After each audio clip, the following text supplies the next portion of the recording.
Hello and welcome to another edition of Video Games to the Max. I am your host, Sean Garmer, here with me as usual, Mr. Mark Morrison. Howdy.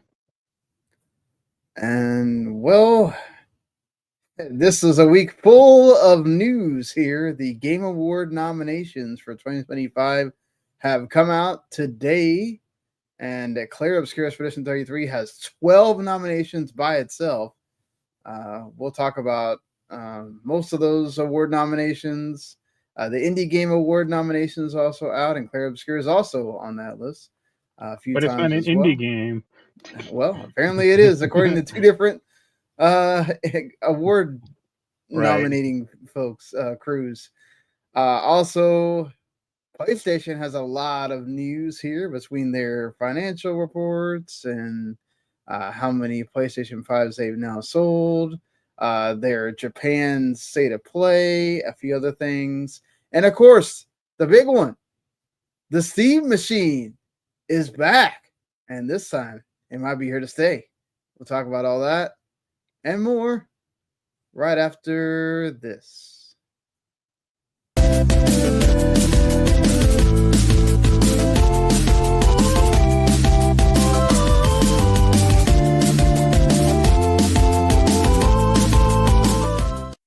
You are listening to Video Games to the Max.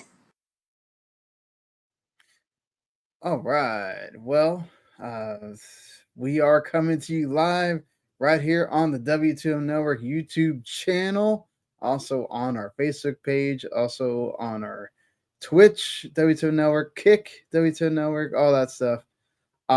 So, if work keeps being this way about the overtime schedule, this will probably be our schedule for the time being, around 6:30 p.m. Eastern time. You can do your equivalent over there on whichever side of the coast you're on. Of course, Mark, you went to another convention here. Yeah, this was like a comic convention, like a local, not even a local one. This was like 2 hours away, so it kind of sucked. Yeah, did that. Anything interesting happening there? Or no? Yeah, let me look up real quick. The reason I wanted to go, there was like a few people, celebrities wanted to see. The primary one was Amy Jo Johnson. Do you remember her, or do you know her? For Power Rangers? Yeah. I saw her like 2 or 3 years ago. She signed like a big helmet I have, a Power Ranger helmet, but it got a little smeared. I don't let it dry like enough. So I was hoping to see her again and have her sign it, again. Which would have been fine, And like 3 days before the event, she canceled. I guess her grandmother passed away. Oh man. Which is valid. I mean, I'm not gonna, Well, definitely. Yes. She's not a young woman. She's I think 54, 55. So I was amazed her grandmother's still alive, honestly. Like, right, yeah. I mean, all my I don't know about you. I think you're. I have one grandma still alive. Yeah, but all my grandparents are dead. From like years ago. So my grandpa passed. My mom's dad passed like a year ago, and then my dad's side they've been gone for about 10 years now. Right. So she canceled, unfortunately, but they did a very quick replacement with Austin St. John, the Red Ranger. Yeah. So I met him for a second. He signed my helmet. He was kind of the main guy I wanted to see, like a little bit. Like, but the problem is like his line. He seemed to like talk to people, and one woman he talked with for like damn near 10 minutes. And you need like a time limit on that stuff, or it's like, come on, like. Oh yeah, with people waiting in line, he talked for 10 minutes. Wow. Yeah. It's like, hey, wrap this up a little, like, or but he was nice, I didn't like stay that long or anything. Channel Awesome is there, that YouTube channel. Yeah. See, I don't really know them at all. Like, I've seen like a few of their videos, but like I know like the main guy, Doug Walker, but that's about it. But he has a brother named Rob Walker, and I know him a little because he was the guy And I saw the Nier Automata concert with Jens like 5 years ago. He was there with us. He's friends with Jens.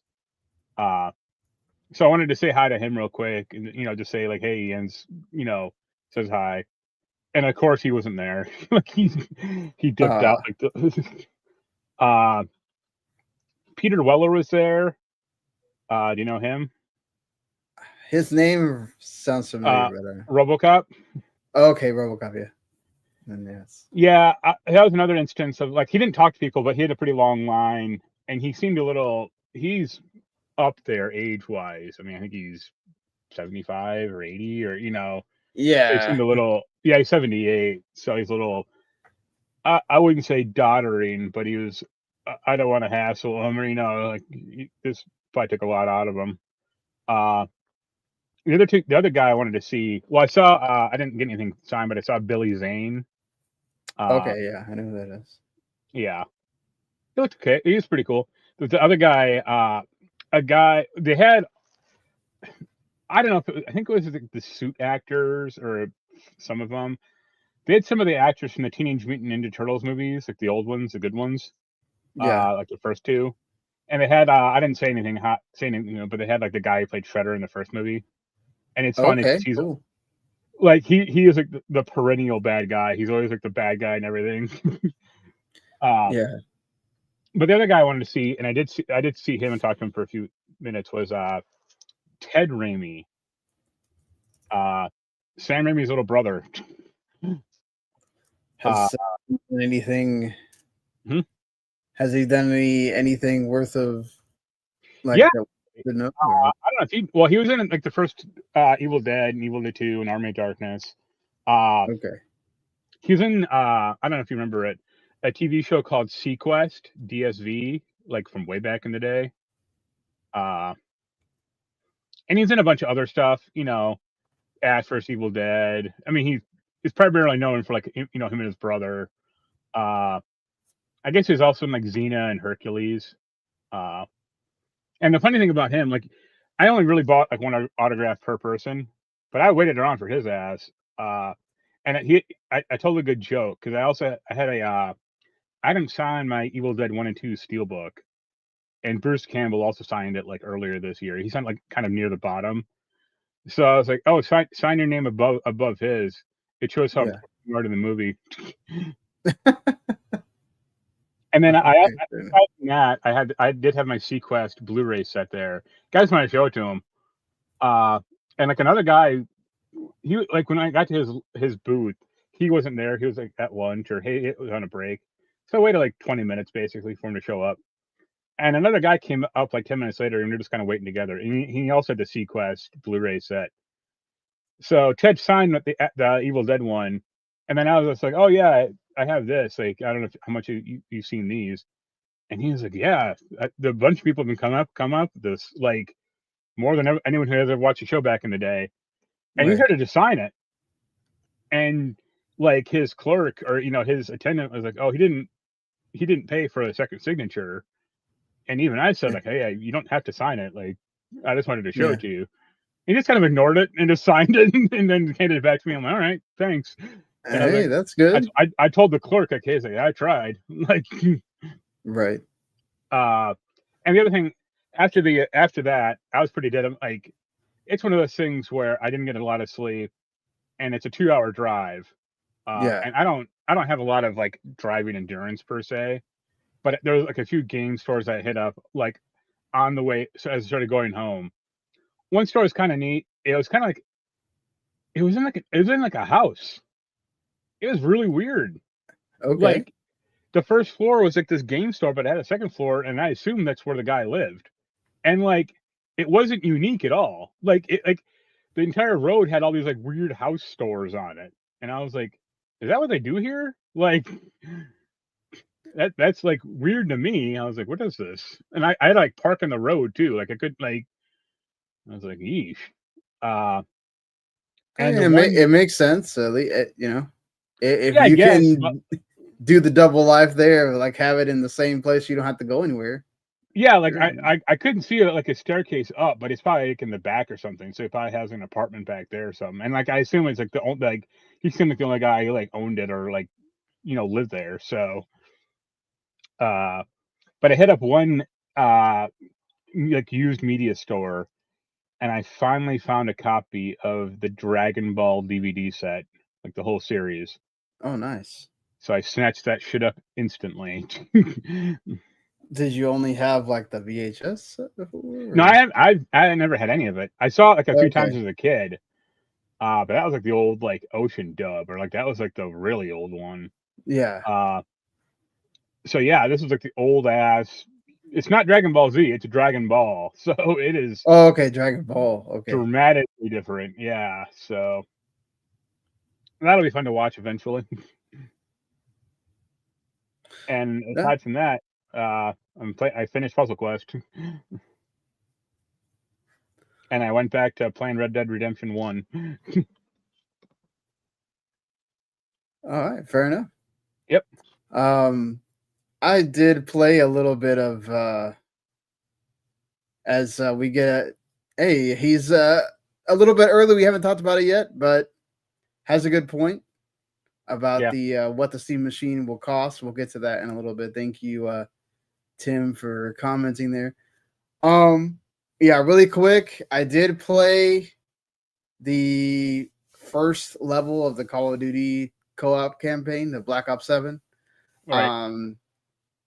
I was playing it while I was on lunch.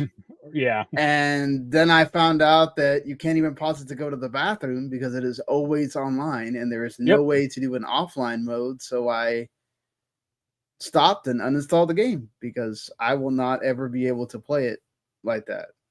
You don't have like a 5-hour block of free time ever? No, the only way I can play is if it gets, in a situation where I'm able to while I'm doing something else. Right. Or like right after work, if my girlfriend shows up late to pick me up, or something where I'm like staying up on purpose. And like even then, if for some reason I want to stop in the middle because I don't feel like going through this whole mission and I want to, you can't even do the whole like leave it on quick resume and I can pick it up again later. It does have like a missions do have like save points, kind of like it's not just like but I mean you don't know when that's triggering and it's like still kind of stupid. It's right. It shouldn't exist like that. Like, so I can't comment on the whole like the stuff that I keep seeing about like, oh, it's too stupid or too like dreamy and not based on reality and too crazy and it's weird that they keep doing this like weird dream shit in these games. Like ever since like Black Ops 2 kind of, where like you were kind of mind controlled, like Black Ops 4 did it, Black Ops 6 did it. And especially because this one continues like a story from Black Ops 2. Yeah. So was the same actor in Black Ops 2 as well? Or no. Okay, so he's the brother new. I think he's like older now, or it's a different guy. So okay. Fair enough. Of course, I will always remember him from This Is Us. So I know him from Heroes. So yeah, that too. It's been so long since I ever watched. I watched Heroes when it was originally airing, right? And I never watched it again. So I don't blame you. Yeah, I was still very heartbroken. That was like I think one of the first series as a young adult that I picked up by myself. Right. And then had to deal with the crushing blow of it's been everything else. Like so it sucks. Yeah. I had that show by the way. I also played the Egging On, that indie game that's on Game Pass for a little bit.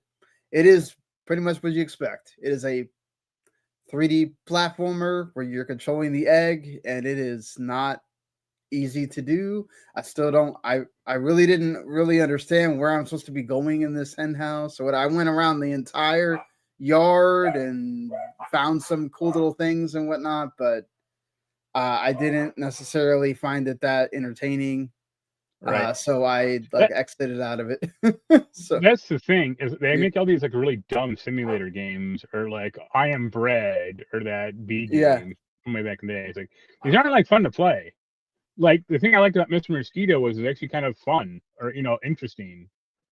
but most of these games, they just have like this like really weird and like obscure control system, and they think that's like content, and it's like it's not. Like it's here to make this interesting.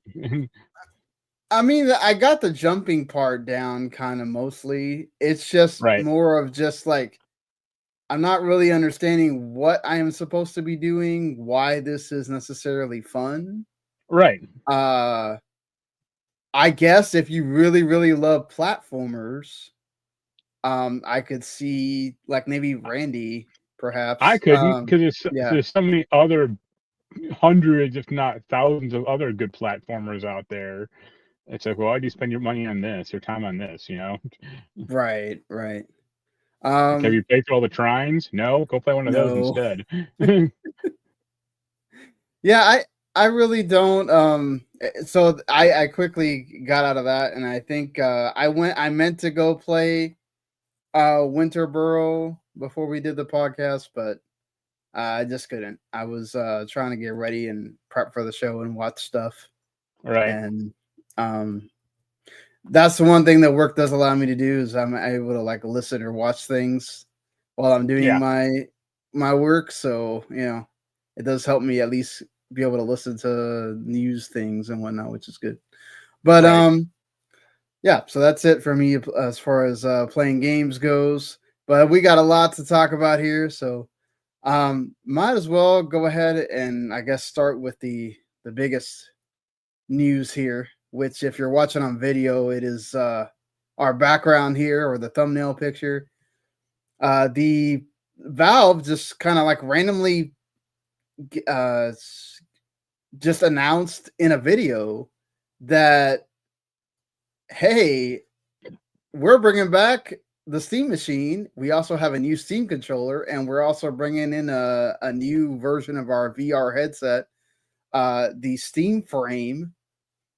And obviously, I mean, look, we're not the two people that are best equipped to talk about VR.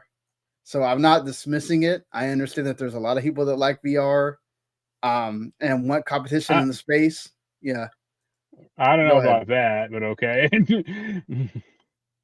Okay, there are people. I'm just saying I'm not. It's not huge. It's not our topic. Let's say that.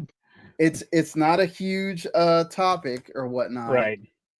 But I mean, there are people. I always see people that get upset about, oh, you're dismissing VR. It's bigger than you think, whatever. And it's like, look, it's not my thing. I don't have the space for it where I live. So it's not something that's gonna work for me. If it works for you and you like it, then you know you have a headset and you still don't like it. So oh, I don't have the headset. I don't.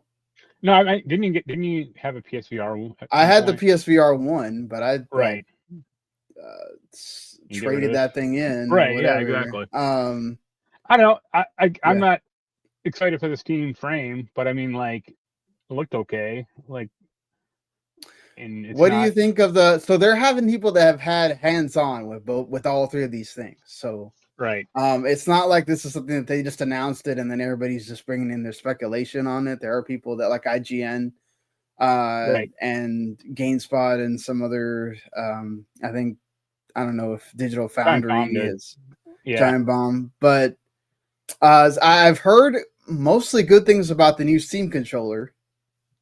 That it's at least a lot better than the original one, which I mean doesn't say a lot. The original was terrible. So, okay, like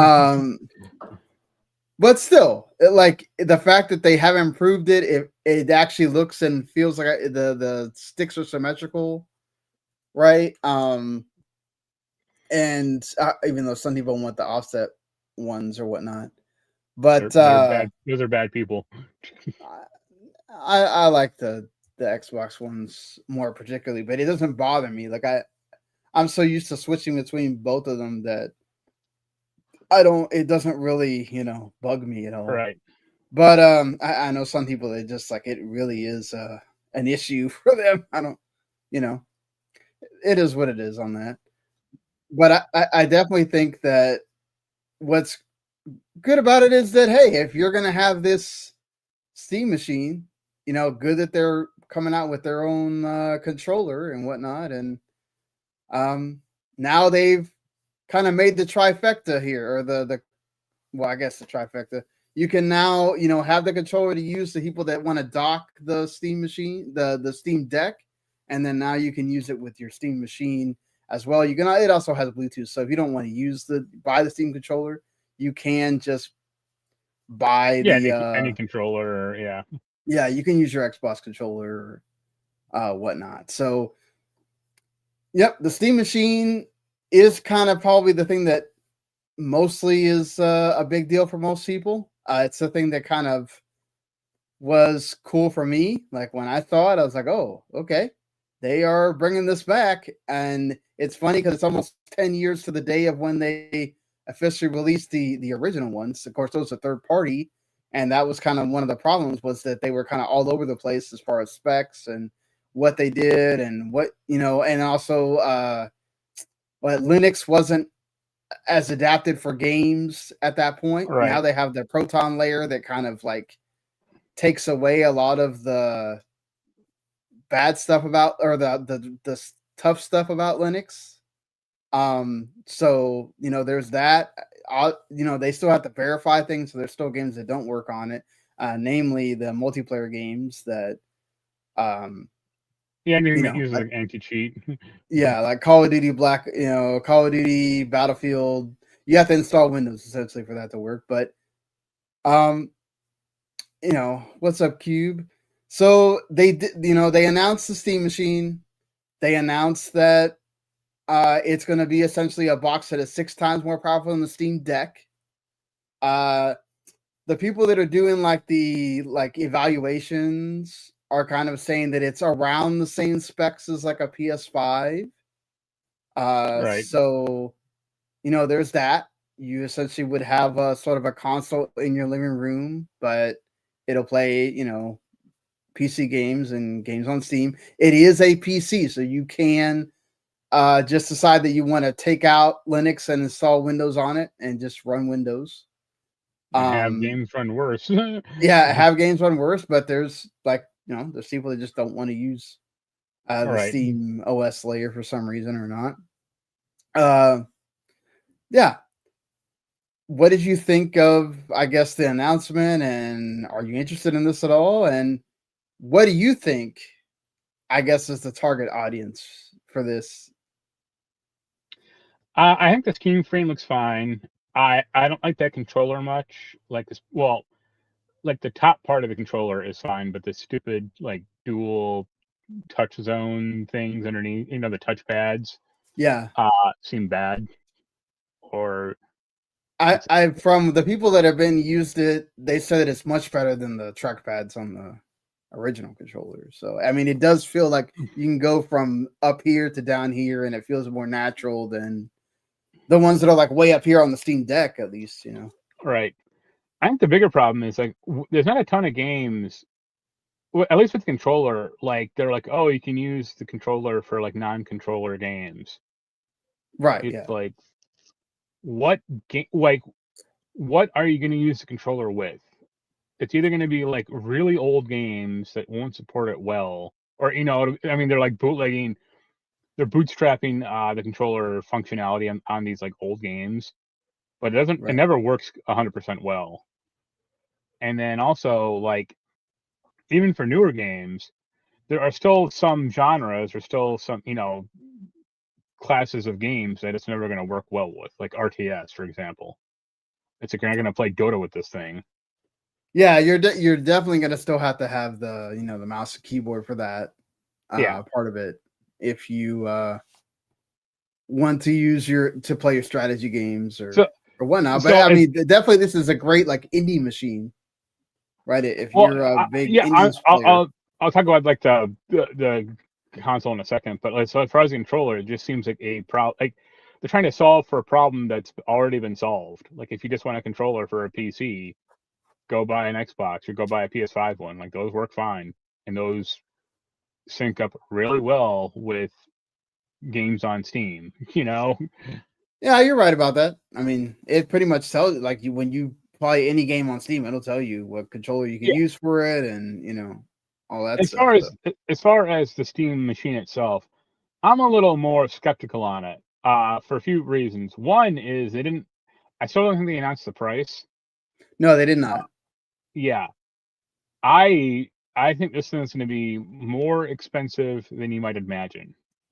I saw like Kotaku, or I don't know if it's Kotaku or just some speculation. It's like, oh, it's going to be $400. I'm like, no fucking way is it going to be $400. No. Like you got like that is. I mean, crazy. they could, if there is one company that could do it because they make so much money off of every game that gets sold on Steam. They could, because technically they did that with the Steam Deck originally as well. But like, yeah, but they're not going to do that, especially not. But obviously, that was much different times that we were living in. We didn't have tariffs of the size that we do now, and we didn't have like the DRAM ridiculous increase and AI chewing up all the stuff that it's storage, chewing up. Storage costs and crap. And also like if it like they're like, oh, it's going to be 4K 60 FPS gameplay with FSR helping a lot. Yeah, but it's like, yo, dog, a PS5, like, and if it's the same comparable power as a PS5, it's like the PS5 can't do that. And that's why it has the caveat of FSR is going to do a lot of work. So like that's the thing, is don't expect your games to look any better than they would, if perhaps a little bit weaker than they would. Or they will play like funky, or because it adds like lag. So and you're going to still have to tinker, right? You're still going to have to mess with the settings in order to get the best. Not as much as you would on a regular PC, but you're still going to have to tinker some. But at least with like a PC, like you have more granular control, and it's a lot. Initially, it's a lot more like harder to dial in settings, but also like with the PC, you can upgrade it eventually if you need to. Or you can upgrade the RAM in this thing. You can upgrade the memory, the storage. Also, so just to run through some of this really quick, it's just it's a semi-custom AMD Zen 4 CPU with 6 cores. And it goes up to 4.8 gigahertz. It has a GPU with an RDNA 3, 2.45 gigahertz max sustained clock. It has 16 gigabytes of DDR5 and 8 gigs of GDDR6 VRAM, which I've heard a lot of people complaining about. The VRAM is nowhere near as powerful as it should be for something that's coming out 6 years after the PS5 and Series X. There's 2 models of it, a 512 gigabyte NVMe SSD and a 2 terabyte NVMe SSD. You can also just upgrade it with a micro SD card slot. We don't know which ones are compatible with it yet, so just be aware of that for now. I'm sure most will, or at least most current one, Tim brought up that he thinks the 512 will be somewhere between 550 and 600, and 2 terabyte will be 750. With I was going to bring this up as well, Half-Life 3 being announced at some point, and it'll be included if you buy the system.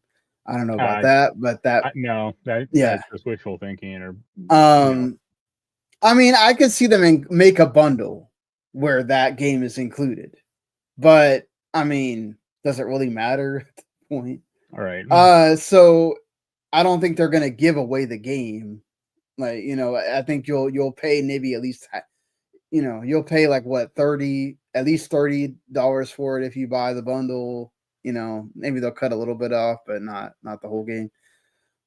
That's right around where I'm going with the price. They did say that they're not competing with consoles as far as prices, but considering both the PS5 and especially the Series X has gone up in price since the tariffs, that isn't really saying much. But that they're competing with PCs as far as price, not consoles. So don't expect a console type price. Is what I guess Linus Tech Tips said, and a few other folks have said. I do see like a lot of the people that I've seen a bunch of breakdowns of the machine. Yeah. And a lot of the people that we're talking about it are kind of going in that range of like, if it's 500 for the 512, you got a deal, but probably expect around 600. And then that would leave the 2 terabyte to be around 700 to 800, depending on what they No, want to do. I think 600 for the base model and 800 for the premium one, and then the premium one will have like a special Steam skin or like a profile avatar or some whatever dumb. I mean, you can take out the front faceplate and put different things on there if you want. So I think the stupid like LED strip light is like really lame, or like. I mean, that's fine. Like it's kind of cool to like show you like you're doing a download. Yeah. Right. So, I mean, there's that. I think the bigger question is, how big do you think this is going to get? Do you think this gets up to like Steam Deck levels of penetration into the living room for people that are looking for a easy way to get into PC gaming without having to buy a PC and lug that around to your TV? Or do you think this is even more niche than the Steam Deck? I think it's a lot more niche, because I don't think most people, even now, don't want to hook up a PC to like a TV like in their living room. Right, but this is a small form factor. You look at it and you go, okay, the power supply is inside the console, so you don't have this big brick that you're having to lug around. I realize that, but it's still like a level, like compared to like a PS5 or an Xbox, kind of. Like the UI in this thing is going to be like a lot more complicated for this, like the normal person. Oh yeah, definitely. Steam before him. Linux is not a plug and play type. Right, and I mean, they're trying to position this as like, oh no, it is, or but no, not for like normal people. Yeah, and then you're gonna have to figure out you have to go online and try to figure out how to install Windows if you don't know how to do that on your PC already. So that's something else that you're gonna have to spend time doing when you first get the system if you want to install Windows on it at all. Right. But once you get past that, right, then it works like Steam does in general. Is you just turn Steam on, you install the game you want to install, and then it will do a lot of the back. That's the nice thing about the Proton layer. It does a lot of that back end work, so you don't have to sit there and go, oh, which driver do I need to install? Which thing does it need? It already detects it, and you can, yeah, but it is not just turn on, press the button, and go, right? But I do think that as we keep evolving with PC gaming, I think more and more people are kind of getting into that, like, oh, I need to have a base understanding of this stuff, right? I mean, you asked when this was announced, like last week, you asked me, like, would this be a good alternative, or would this be a good option for me? And I was like, not really, because you're gonna have to. It's gonna require a lot more tinkering than even like a regular PC to get stuff working the way you'd want it to. Let's say. Yeah. So I think and the other thing is, like, most PC gamers, like, they have their room or they have like their own desk set up or whatever. Yeah, you already have your PC, right? You're not. I think the only people that this applies to is somebody that does not have. Okay, somebody like me that has a really old laptop that, depending on what this is priced at, I don't have $1,200 or more right now for a brand new laptop, but I want to play. I love indies. I love those kind of games that are, a lot of them are only on Steam when they first release, or they never go to consoles, right? And then you can take advantage of the sales and whatnot. And all I have to do is plug this in, boot it up. I have to figure out how to do stuff on it, right? But eventually I will get it to run like my laptop does right now with Steam. And I do see a use case for that, but like you said, I think it's very niche. I do think that as much as Phil Spencer tried to like not even acknowledge that part of it and just kind of come out and be like, rah, great that more open systems and Great that we have another player in the market, which that's true, right? That's good that that's there. But I do think that it kind of messes with Xbox's plan a little bit because we don't know how many SKUs they were planning to make, right? Right. Were they planning to make an Xbox Series S type SKU? And then now Steam has come in and said, oh no, we're going to be the bottom tier. So you're going to have to at least put one at our level. There's an easy solution to that, though. Microsoft buys a bunch of these machines, chisels out the Valve branding, puts a Microsoft stamp on it, and releases it themselves. I guess they could do that as well. I think it's really fun. Go on.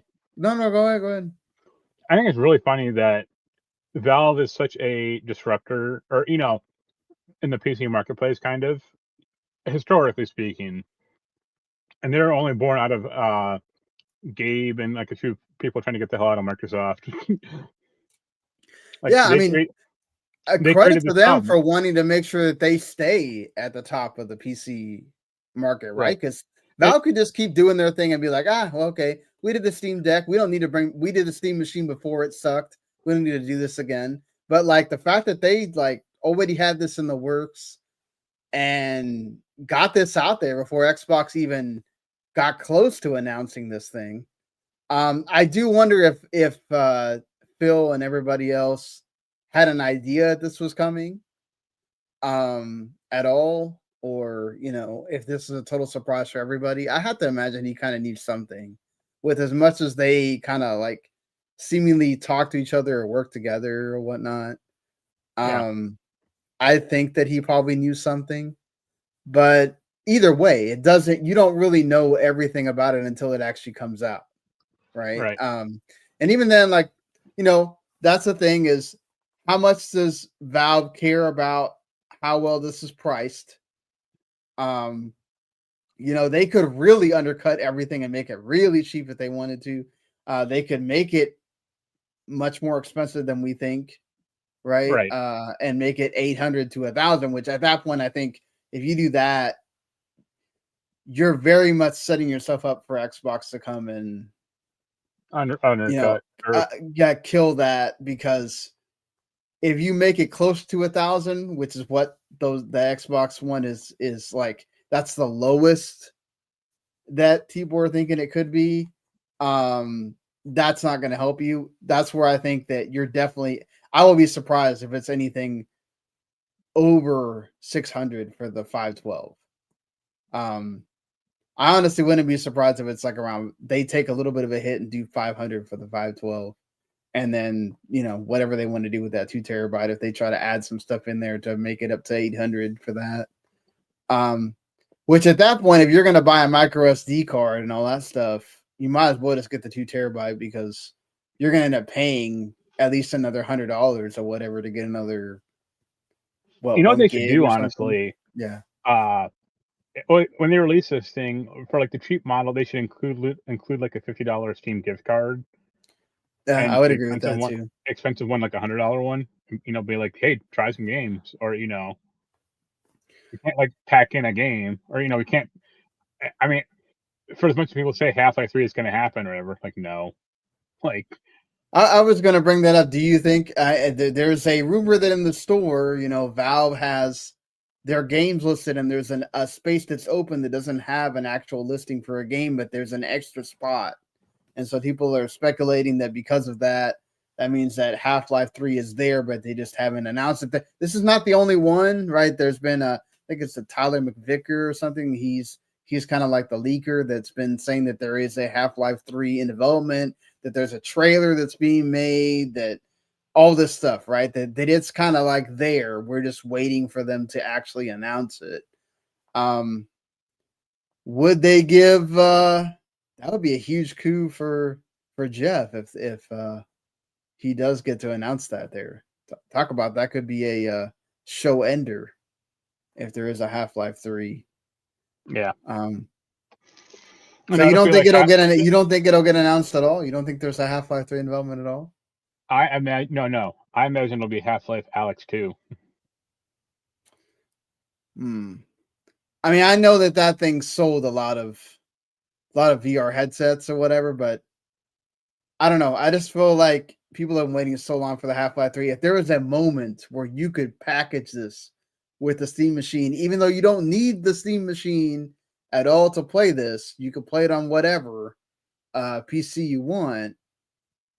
I mean, what a way to sell your thing is go, oh yeah, Half-Life 3 day one, whenever this launches, you know. That would be great for It'll be Valve. Half-Life 3 episode 1. Eh, And episode yeah, 2 I will mean, take 10 more years. yeah, it's possible. It's possible for sure. Look, I definitely think that it's a good idea. I don't think it's going to be this huge player. I mean, I think, the other reason it's a little more niche is I think the Steam Deck, like the Switch, is a lot more of an approachable, or you like the portability of the Switch, right? And a lot of people do. Like they like playing like a game in bed or something, and you can't do that as easily with this thing, I mean, it is small enough, even though it's funny because people were calling it the Gabe Cube, Right? And it doesn't have the handle like the GameCube But you did. still need you still need a controller. That's right, exactly. But I mean, most people have controllers at this point, right? Like you have a PlayStation 4 or 5 controller, you have an Xbox controller for something, right? Even if it's you use it for your laptop, you have that, So yeah. But I mean, it is something that you could take with you, and it's not like this behemoth of a computer that you're taking with you, or a laptop, or one of the consoles, right? It is something small enough you could take with you in a bag or whatnot to somebody's house or to a hotel, or if the Wi-Fi works well enough, I guess. Right. Yeah. So I mean, I think it's a great idea. I think I'm very excited to see what it does for the market. What if Xbox pivots on this at all, or what happens with them?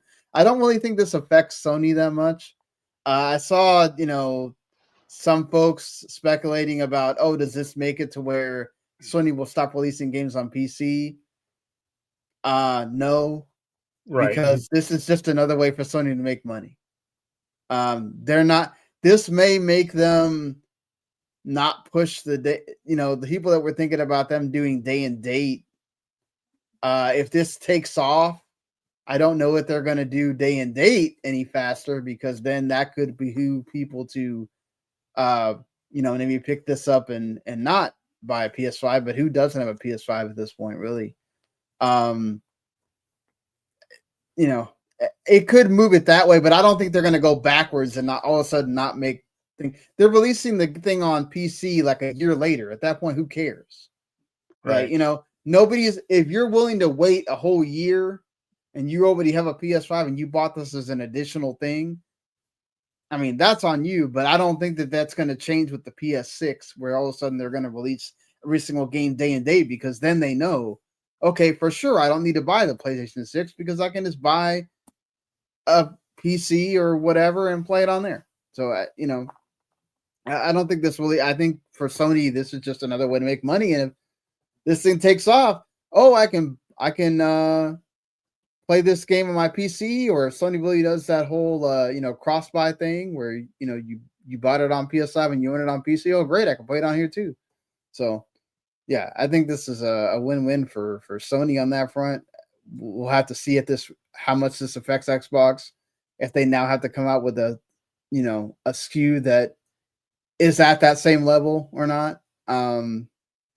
It'd be really funny if they're like the Pirate Bay or someone just released like some bootlegger Linux format where it's like, oh, download any game you want for free.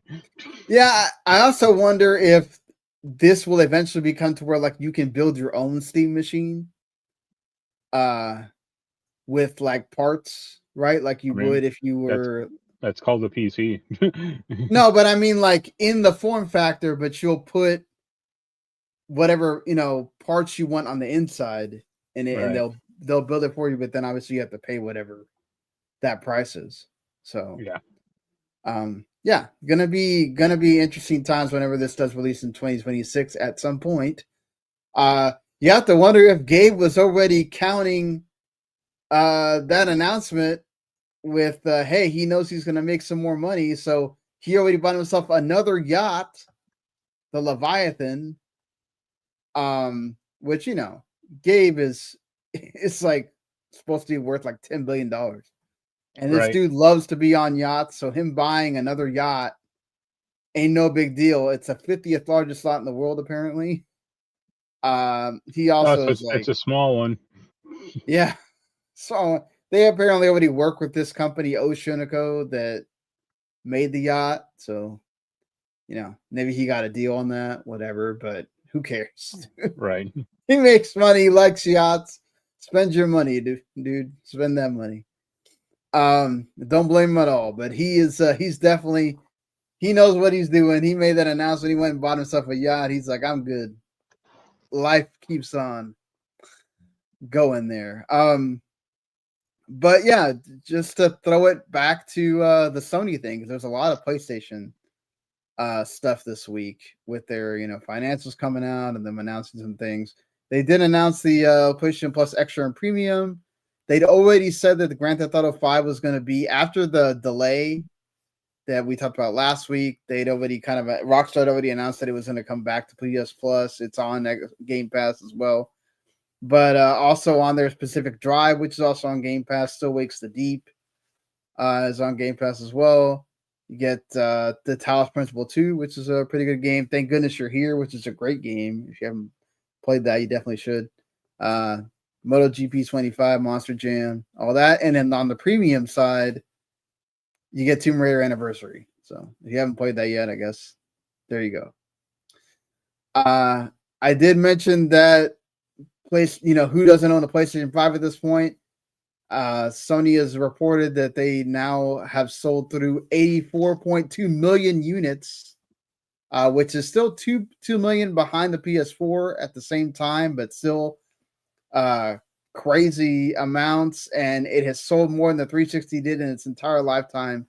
And obviously that means more than the Xbox One and Series S and X as well. We don't know how much that is for the PlayStation 5 Pro. Sony hasn't revealed any of those numbers.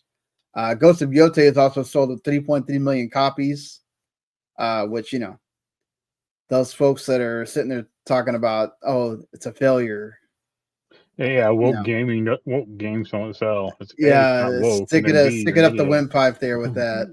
Yeah. The people that are sitting there like that, they make it their life's mission to try to prove that the game didn't sell well. Like, come on, guys. Enough of that already. It's going to keep selling. It's only been, we haven't even hit the holiday season yet. People haven't bought it yet. They will buy it then. And who knows if it's going to have like a little bitty Black Friday sale or not. So that might even push more. I imagine so. Also the CFO of PlayStation, Lin Tao, also said that the PlayStation 5 is in the middle of its journey. Where they're already talking about PlayStation 6, but PlayStation 5 is in the middle of its journey. So you would imagine that means till around 2031, 2032, we're still going to get PlayStation 5 games well after the PS6 has released, if it still hits that target window of 2027.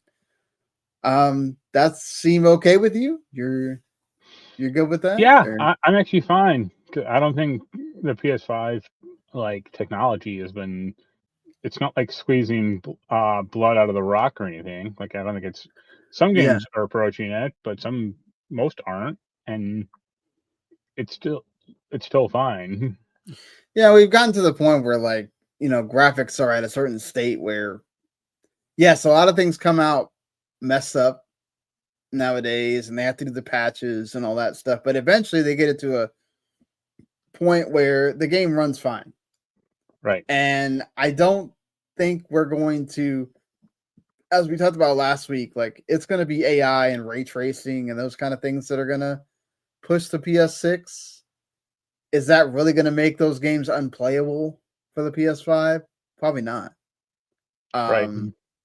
You know, it's that whole, like, okay, you turn it down and get it to work on there. And we'll see if that pushes less people to buy the PS6 for a while as they stay with their PS5.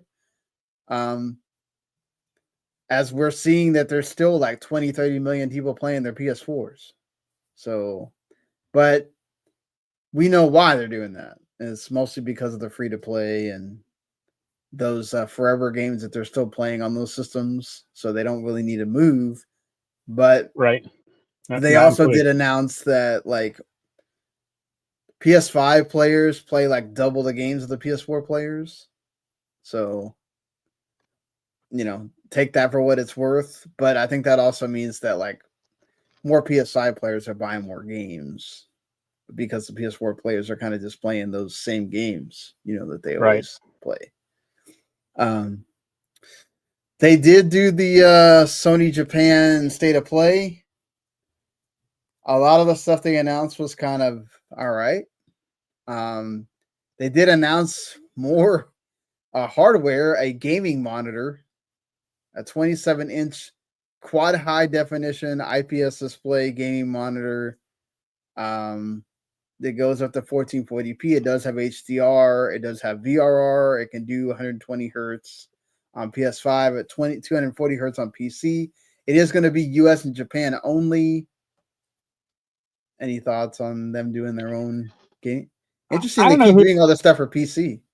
Yeah, this is for the PC market, but I'm just like PC players already have better screens, or like it just seemed like a really weird thing to do. So like you that doesn't have like the latest TV or whatever, you wouldn't think about getting this one. I was just gonna say, like it's probably more up my alley because I think they said it's 27 inches. That's about like the size of my TV. Like I can't put anything bigger in my room.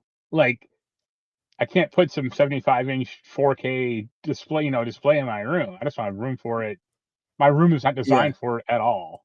Even my living room could barely hold it, Right. So if my TV ever went, I mean, I already do have one backup, but like this would probably be a decent alternative for me. But I'm in the extreme minority. Yeah, I agree with you. You probably are. It also doesn't have all the ports I would need. Like I would want, it has HDMI obviously, but it doesn't have component or composite or an RF box or adapter. So that's all problems. Anything from that State of Play that interested you, or? I think that PS5 Japan Only model is kind of funny. Yeah, I mean Nintendo did the same thing. It makes sense because we did hear Capcom complain about how the PlayStation 5 is not selling enough over there, which is hurting they feel like hurting their sales of Monster Hunter Wilds. It makes sense. It's a PS5 Japan language only console that's selling for $360, which that's $200 less than the PS5 now, or $150 less. So that's what having no tariffs will do to you. Yeah. I mean, but to be fair, it's it's not the Japanese economy is doing great either. The value of the yen has really gone down, so it makes sense. Like just like Nintendo did, try to do what you can to get people to buy your system that haven't bought it already. I think that yeah. No, go ahead. I was going to say, I think that this is slightly off topic, or it's about the State of Play, but like that Inconveni game looks pretty decent. Oh, Inconveni, like yeah. 7-Eleven game. Yeah. And that's really about Wandering Sword looks cool. It's like an indie version of the Octopath Traveler. I actually thought like really bad because. Oh, I also forgot to mention they did release the demo for Octopath Traveler 0, as well, which I installed it and played a little bit of it, but I haven't really gotten to like do anything aside of like the the training stuff that you do. So yeah, they showed another trailer for Dragon Quest VII Reimagined, which I'm always down for that. That game looks great. Outside of that, there's a lot of horror stuff, and then some games that have like just getting more content, like Awesome the Digimon Time Strangers getting more content. Or like Gran Turismo and crap like that. It granted Once Upon a Katamari is getting more DLC, which I know, you but not, said that but not actual DLC, like not like levels. It's just, hey, here's more soundtracks. It's like great. Yeah, but they have great music, so why not? And there's a new beta for Marvel Talk on Fighting Souls, which we did talk about that it might be there for sure. Right. Yeah, it wasn't one of the best state of plays or anything. Definitely save your time going to watch that thing. Right. I don't. I like that host like more than the American one at least. Fair enough. They did announce 2 games that are not coming to PlayStation that are Sony franchises or PlayStation franchises. The first one is the long rumored NCSoft Horizon MMO.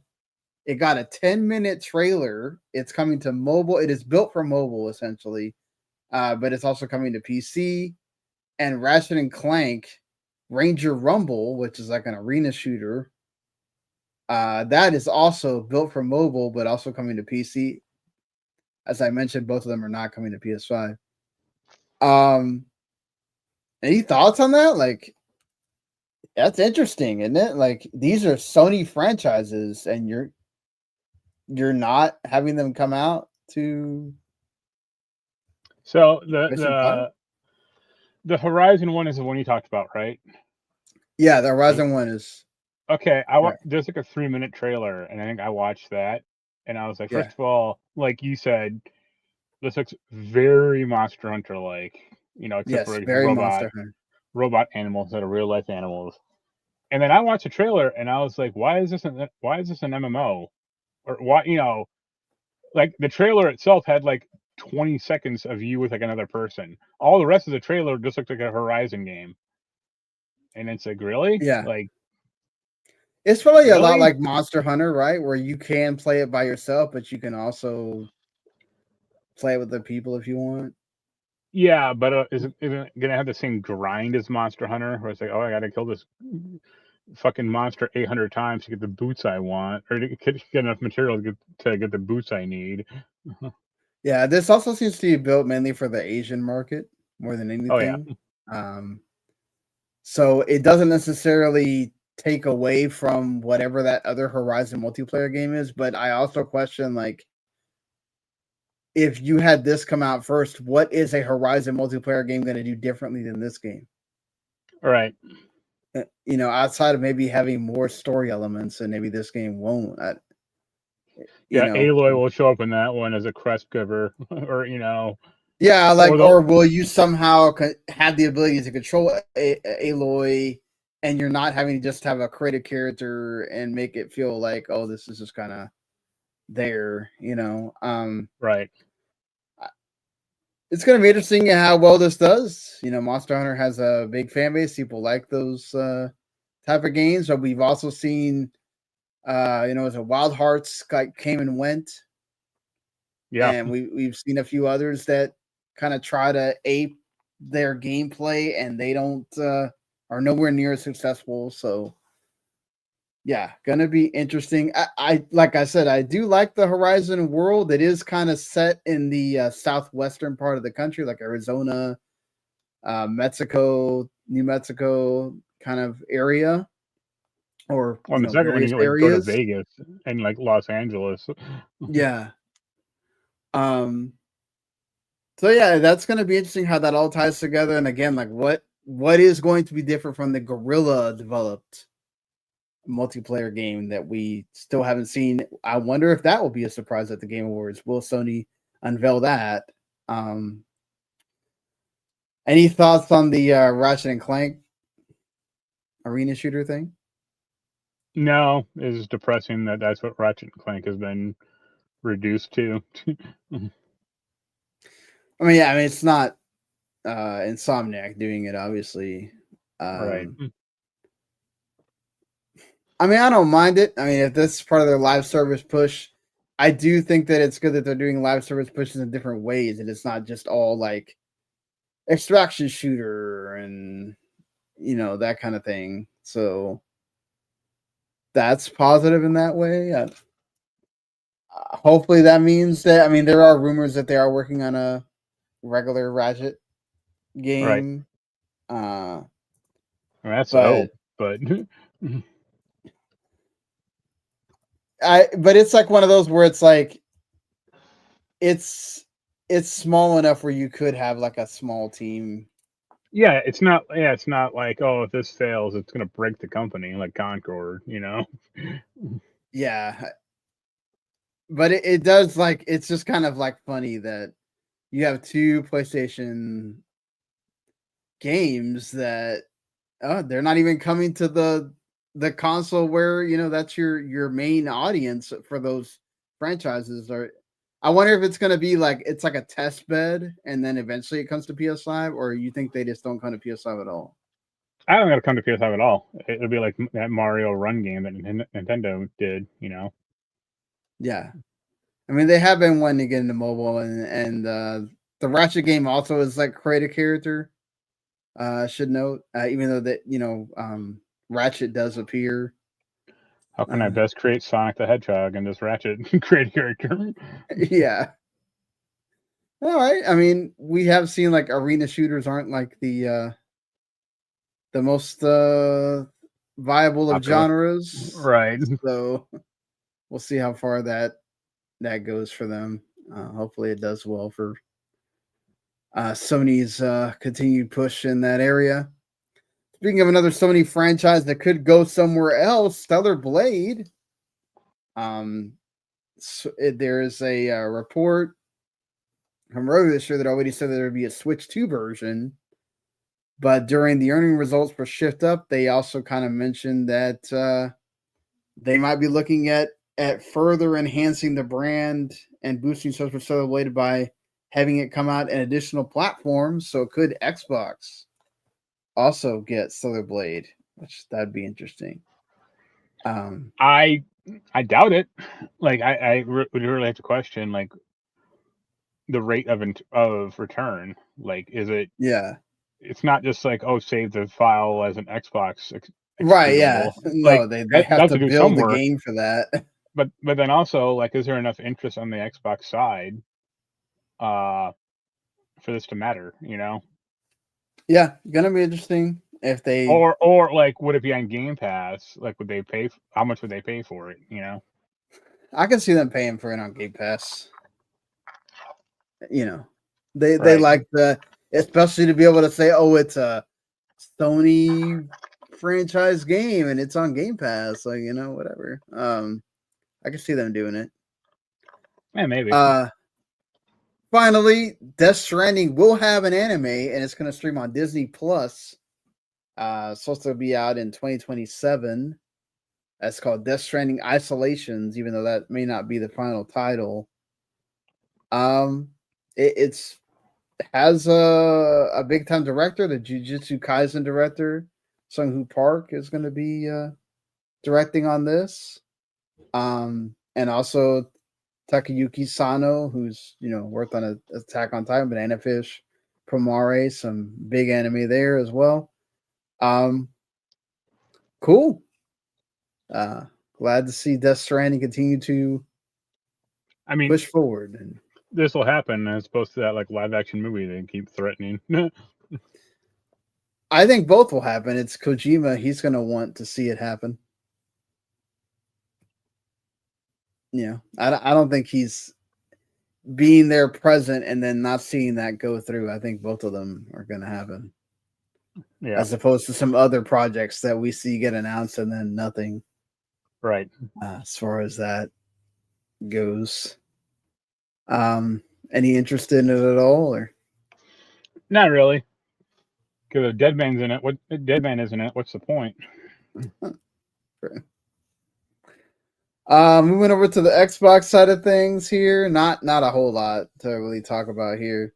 They did announce officially the partner preview. It's happening on Thursday. They are going to show off more of 007 First Light. Going to be interesting how much more they show because we've always seen a lot of that game.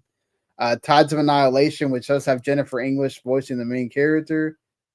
She, of course, voiced Mael in Expedition 33. And Reanimal, which is the original studios that made Little Nightmares 1 and 2. So those are your, I guess, 3 big games, but we'll see. I'm sure they will have other announcements, Game Pass announcements, those kind of thing. All the games that are going to be on that show are Play Anywhere. So there's that. They also unveiled the publishing guide, the Xbox publishing guide, for free. They put it online. So now anybody, whether you're in the ID at Xbox program or you're looking to publish on Xbox, you can do that without so many of the barriers and things that have been an issue for Xbox in the past. That's great to see. Steam kind of does the same thing, so make things more funny open. Yeah. Xbox used to be a lot more open, and then it kind of closed up, but now they're reopening. So it kind of behooves them to do so. Right. So, like, that's kind of the only play they got left is just kind of, hey, we're very developer friendly. Let's. The problem with that, kind of, and it's the same problem that Steam has, is visibility, or Yeah. Like Steam has so much crap coming out, not even like monthly or weekly, like day by day they got 50 new games on Steam, or it's like some crazy number. So how does like the good stuff reach the top? It's like it usually doesn't. Yeah, and unless you're in Game Pass where you automatically get the like next slot in the what's coming or recently added section, right? Yeah, that gets lost on the Microsoft Store too. Yeah, I mean it gets lost in all of them, but right, yeah, that's why Sony has that problem and Nintendo really has that problem where they have so many of like the same similar game. All right, just come out on the eShop, and it's like, why is it like 5 hentai games? Yeah, hentai simulator. Right here. Like, right. But all right, Nintendo, you do your thing. You're big enough to where it don't matter. Where's the Mario hentai crossover that fans have been demanding for years? Right. Also, Sarah Bond did an interview with Fortune that just got released today. You can watch it on YouTube.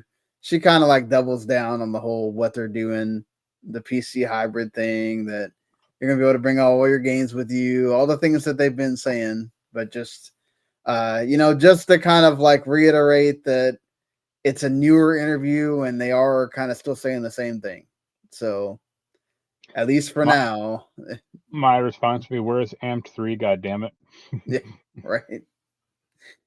The other major thing we knew it was going to be announced today because they'd already kind of said so, right, at Jeff Keighley regarding the Game Awards, but we did get the official nominee list. As I mentioned, Clair Obscur Expedition 33, 12 nominations.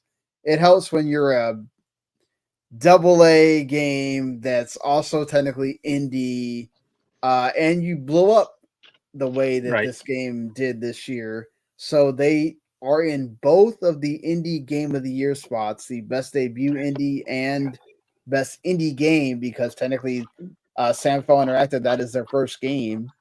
They are, of course, in the... Yeah, go ahead. Sorry. I really hate some of the discourse about, I think it might have been Kotaku or Destructoid, one of those people or groups, where like, Expedition 33 shouldn't be an indie game, and neither should Hades 2 or Silksong. Yeah.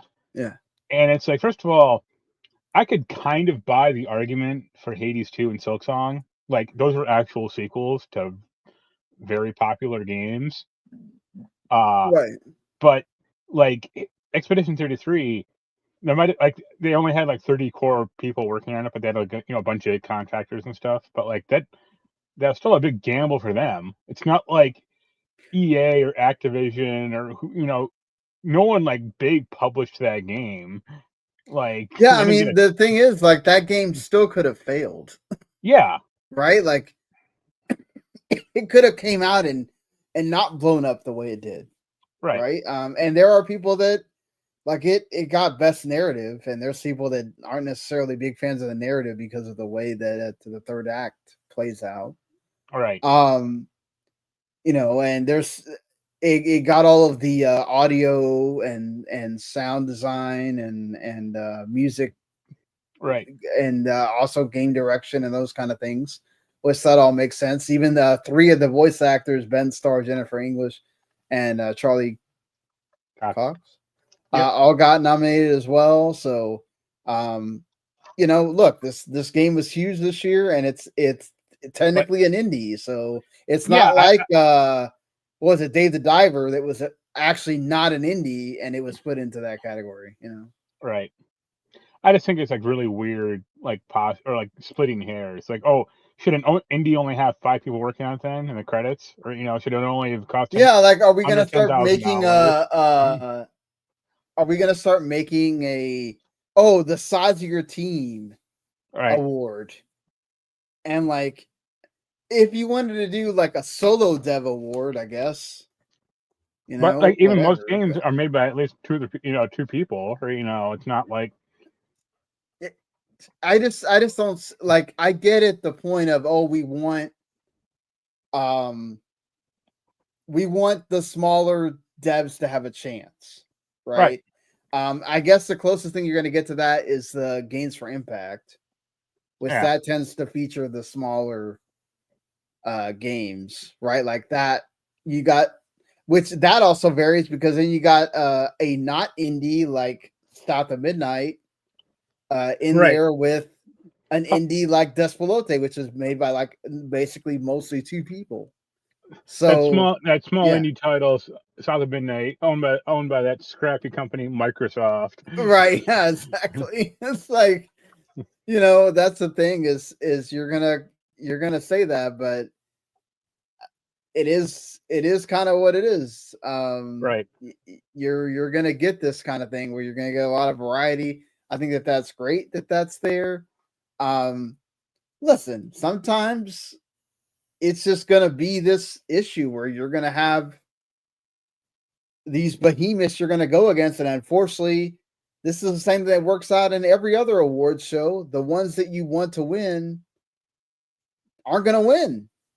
Yeah, because there's bigger ones that are probably going to take the spot. Like I love for Despelote or Dispatch to win Best Debut Indie, but I'd be very surprised if they win. Right. Best, Game of the Year is interesting because no Ghost of Yotei.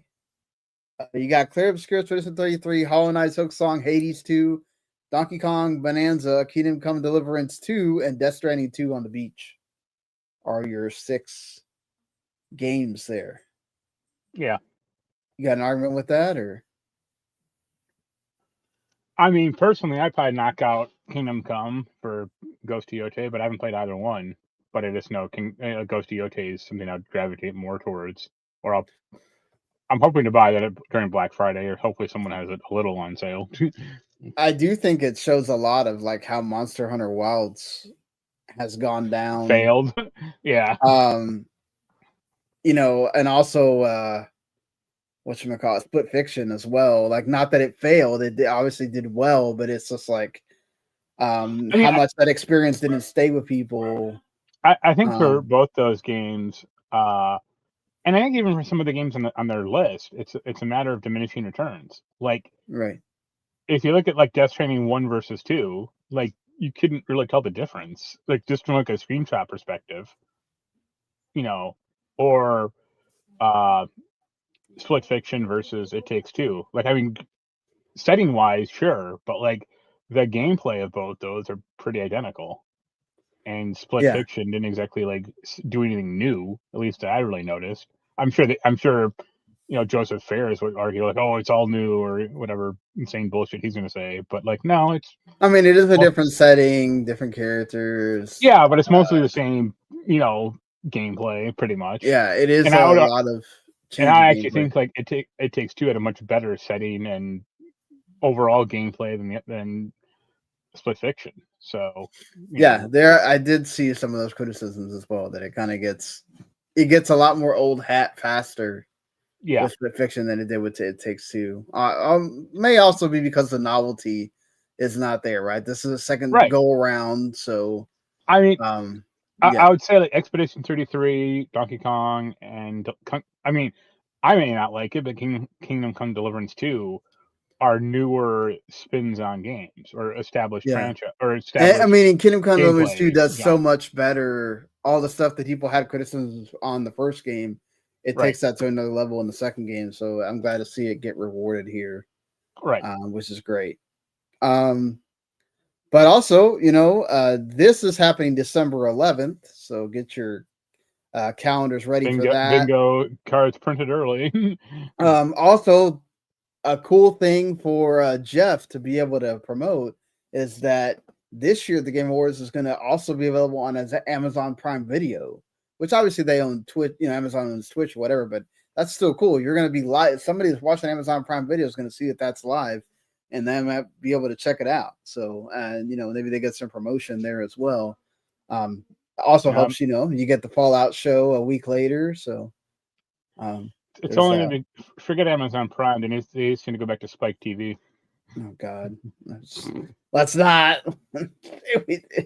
But a week later, on December 18th, you're also going to have the Indie Game Awards, which they are awesome as well. 6-1 Indie, of course, that crew is the one that handles that. And they had their selection of nominees. Pretty eclectic group for the most part. Interesting to see, like, it just shows the breadth of indie games that we've had this year, which is amazing.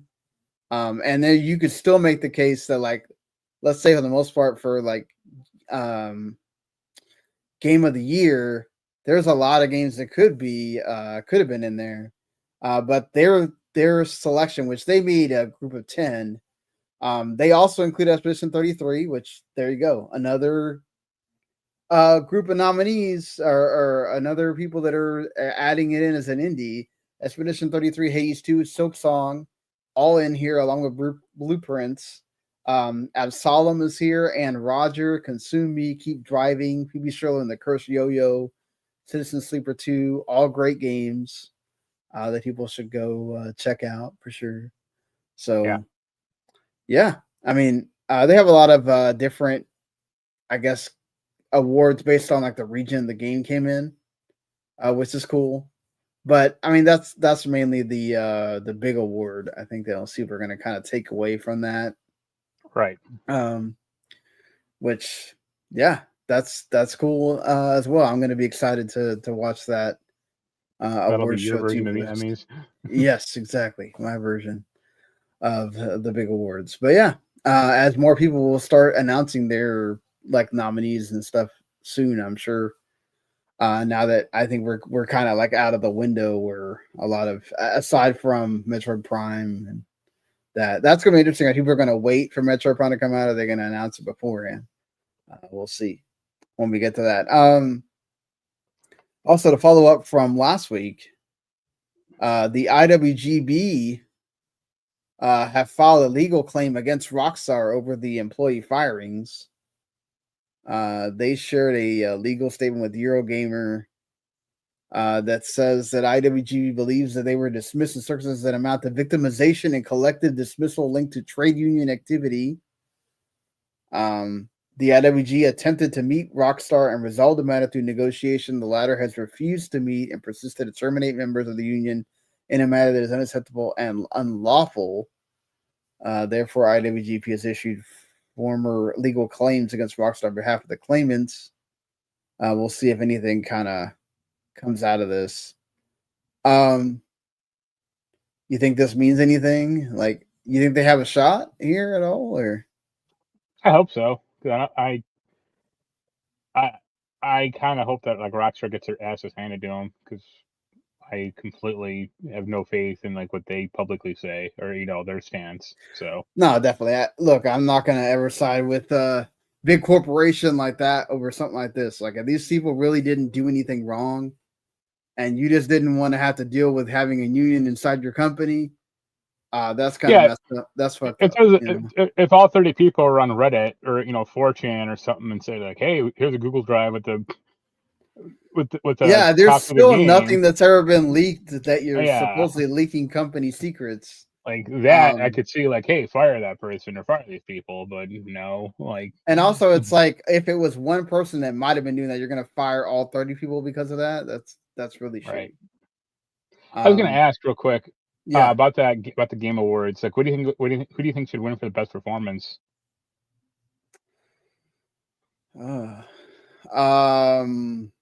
I give it to Jennifer English. Okay. Yeah, like I think she does a great job as Mile. So I play Charlie Cox. If only because Yeah. I want to see him walk out as Daredevil. That'd be cool. That means he's gonna be like, I barely did anything for this game. Why'd you have me win over other people that talk way more than me? So he'll be humble at that, I imagine. Yeah. Also, Rockstar did announce a neat thing, I guess. Red Dead Redemption is going to release on current consoles, and if you own a PS4, Xbox, or a Nintendo Switch 1 version of the game, you can upgrade for free digitally. Yeah. And then also some of the games, I think you'll also have your save data can come with you as well. This is going to appear on PS5, Xbox Series, and of course the Switch 2 with HDR, 60 frames per second, and 4K. And that's cool. And that'll use the DLSS for the Switch 2 as well. So it's supposed to be coming to the PS Plus game catalog next month on December 2nd, along with being there for you to buy. I'm pretty sure this was Kotaku, but they were like, what about Red Dead Redemption 2? Or some guy was lamenting like Red Dead Redemption 2 wasn't on, I mean, that's its own announcement by itself. So, but also it's like, people don't like Red Dead Redemption 2 as much. Like, it's not surprising, No, but I mean that game still sold like crazy. I mean, the people will get excited when it gets announced. It's just I think you can announce it separately. You don't need to announce them together. I think it sold well initially, but like compare GTA Online to Red Dead Redemption Online. Oh, definitely not. Yeah. So I don't think it was a failure by any means, but I don't think it was like the GTA level success that Rockstar is hoping for. Right. Meanwhile, like Redemption 2 or Redemption 1 was finally put on Steam, and everyone like went apeshit finally after like 15 years of darkness. No, you're not wrong there. Going over to Nintendo for a small moment. Miyamoto did announce that they are officially shooting the Legend of Zelda movie. Because, some of their stuff got leaked, so they kind of got ahead of it there. But I guess the major controversy or whatever is Pokemon Pokeopia got its release date, which is March 4th, which is like a week after the Pokemon. You would presume the Pokemon Presents for the 2026 will air. That usually always airs on February 27th or thereabouts. Right. The big thing here is that, okay, great, it's going to work with GameSure on Switch 1, but you have to have a Switch 2 to initiate it. So you can play with somebody that only has a Switch 1. But I guess the issue for a lot of people is that it's a game key card. Yep. Officially, Koei Tecmo is the one that's kind of heading this up, so it is technically a sort of, I guess you can call it second party game. Well, I mean, game partnership or But it does kind of go against the thing that Nintendo said, which was all the first party games will come on disc or on cartridge, whatever. How do you feel about this as a maybe not that you care about the game itself, but just it's not surprising. I mean, like I don't think Nintendo wants to make. They don't want to make the game cartridges themselves. Period. So they can say that for their own games, but I'm sure they're shepherding everyone to the game key card because it's cheaper and less work for them. And it's also the memory issue or whatever, and they don't want to have the different Right. sizes of cartridges or whatever. They'd rather it be just the one. It'll be funny at some point when they're like, this isn't obviously the case, but like I'll use Metroid Prime 4 as an example. Like the first run will be like the actual game cartridge, and the second run will be game key cards. They just make a quiet switch. Wouldn't be surprised on that for sure. Couple more things here, really quick. Ubisoft apparently, not the current Splinter Cell game, but they apparently did cancel another Splinter Cell game, according to an interview that Jason Schreier at Bloomberg had with the Ad Hoc Studio co-founder Nick Herman, who used to work at Ubisoft. Interesting that we have a bunch of games of people that used to work at Ubisoft, and now all of a sudden those games are amazing. Dispatch is apparently awesome as well. But when talking about, in that interview, he talks about Dispatch and stuff. He also talks about that he apparently moved with some of the other co-founders of Ad Hoc to San Francisco's, the Ubisoft San Francisco office, to work on a new Splinter Cell project. And they were excited to work on it, as fans of the game. And then all of a sudden, Ubisoft canned it. Yep. And they canned it for the right reason. They made XDefiant instead. Yeah, Ubisoft has come out and denied that or whatever, but I bet it's true. Well, it's either XDefiant or the pirate game, and it's like Skull and Bones, and it's okay. That's even worse. It's like which of these is the bigger failure? Like. Yeah, please don't tell me that's what we're. That was the big thing that you did for that, because man, that's terrible. So let's assume, like, I don't know how much XDefiant costs. I know it was like an expensive project.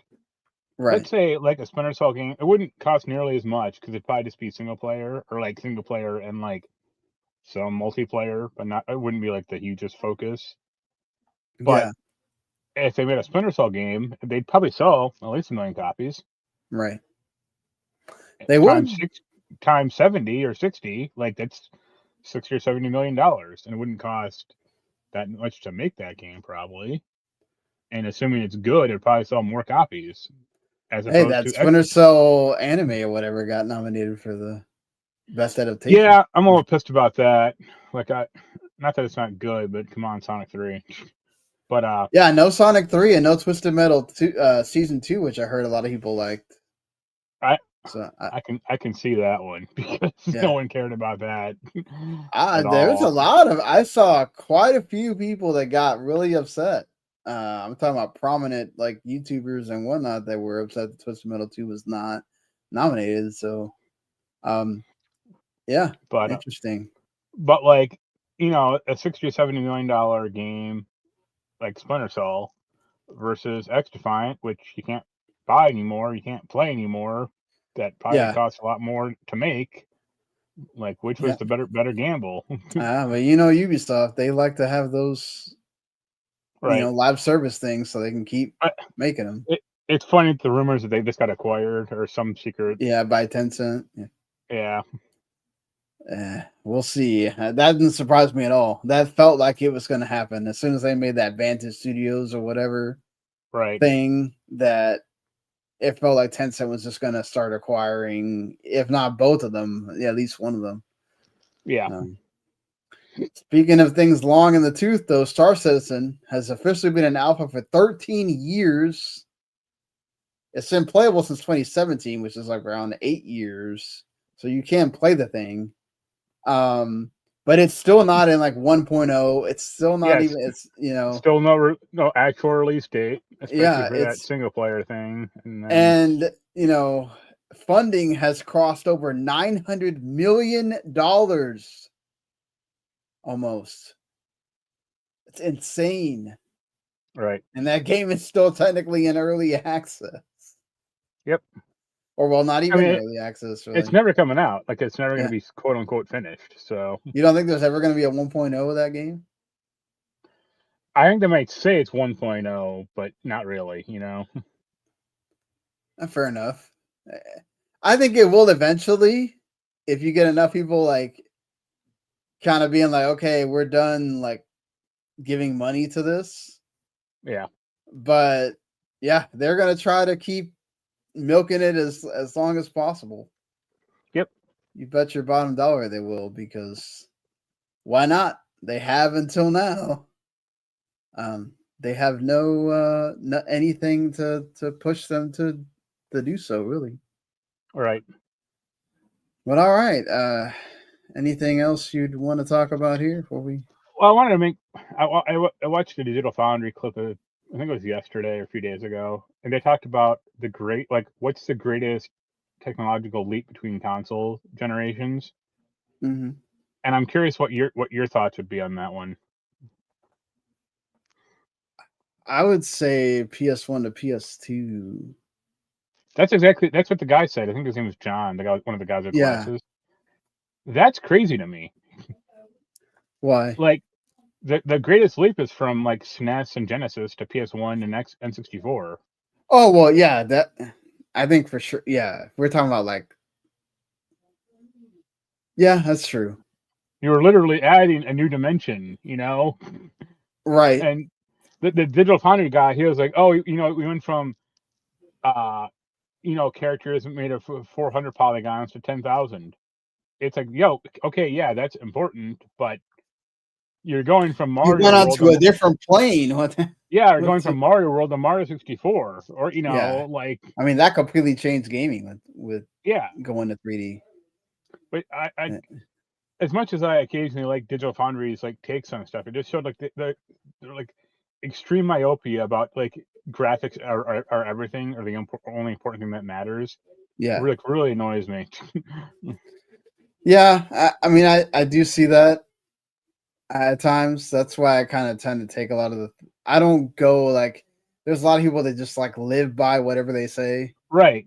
And for me, it's like And always got to take it yeah, with a grain of salt, because it's like exactly. they're the ones who always care about DLSS and all that other crap that actually doesn't matter to gaming. It's how does it Yeah, and then play, that's the thing or too, is like people tend to overestimate that so much. yeah, Where it's like is immediately as soon as the Steam Machine thing was announced, it's like, oh my god, it doesn't have this, it doesn't have that, it's like underpowered and it's shit. And why would I want that? It's like it's not for you.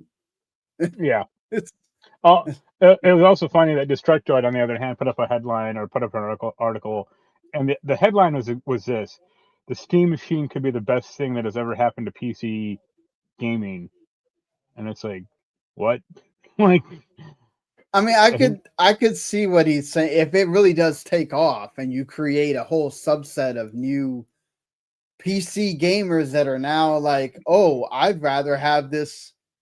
I do think that if they can make that, if they can make the price work, depending on like what you play, aside from like the exclusives of whatever you like, right, whether it's Nintendo's or Sony's or whatever. If a lot of the stuff you play is not the like, oh my god, it's got to be AAA, Steam is much better, at least right now, for that than Switch 2 is. And it may be that for the foreseeable future, depending on how that works with Nintendo as far as like getting stuff on Switch 2. I mean, they're doing better about it, but it's still like most things still go to Steam first. And then right, they'll eventually come to Switch second, and then the other consoles. So like if you're getting into where you like gaming that you don't care about the graphics, right, Steam will work for that for a while. But also I think, how quickly are they going to be able to like I think I saw the Digital Foundry thing where they talked about like, oh, could they possibly put like RDNA 4 on there in some kind of software capacity and like be able to build up the Steam machine like through software where it doesn't like wear out its welcome too fast, compared right, to when the PS6 and whatever the next Xbox thing come out, which we're closer to that than we were, years ago. So you're coming out in a year where you're expecting that the PS6 and Xbox are going to be announcing their new consoles, and you're already, super underpowered. How much will that affect people? How much will they not care? And they go, oh, well, I don't really care about having the latest tech or whatever. I just want to play. I have a lot of games on Steam. I want to play this thing. Maybe it works out. I have a 30-year-old Leisure Suit Larry game to play. Leave me alone. Right. Then that'll be Jens's philosophy. But I mean, speaking of games to play, there are quite a few to play this week. If you're, into some of them, you got Indica coming to Switch, which is a great indie game from last year. Solo Leveling Arise Overdrive, I keep hearing about that. That is coming to PC. The Berlin Apartment, which is a cool narrative game that's coming to everything. But Switch on the 17th as well. You also got the Deadpool VR game is coming on the 18th. Morsels is also coming, which that's another one of those Annapurna joints, which is it's like a roguelike with a mouse. Kind of has a little bit of bullet hell in it as well. Right. That Resident Evil Survival Unit game also comes on the 18th. If you've been for some reason looking forward to that, not hating if you are, just saying. Demon School is also coming on the 19th to everything, along with Kingdom of the Dump is also coming. That's that JRPG with you're a trash can, whatever. That's on the PC. SpongeBob SquarePants: The Titans of the Tide is also coming to everything in the current gen on the 18th. And Moonlighter 2: Endless Vault is also coming on the 19th. That's a game I'm looking into because I really liked the first Moonlighter. So there's that Kirby Air Riders also coming to Switch too. You excited about that at all? Nope. Nope. Fair enough. I know there's people that are very excited about it. So Kirby's really weird. It dips in in and out of the weird genres much more than Mario or I mean, still cool that Sakurai got to do all that this game. Right. He convinced Nintendo to let him do 2 freaking directs on that game. The Terrifier arcade game, not joking, comes on the 21st to everything as well. So if you didn't know the Terrifier had a game, it does. R-Type Delta HD Boosted also comes out to everything as well. And Stalker 2 comes to PS5 after a whole year wait on that. So, all right, some cool things coming out this week for sure. But all right, until that comes that time on the next following Monday. Thank you, everybody, for checking us out, watching us live, or listening later. You can listen on podcasts, listen on or watch on YouTube or wherever it is you want to check us out. Leave us a review, follow, subscribe, all that stuff that helps us out. We'll see you later. Later.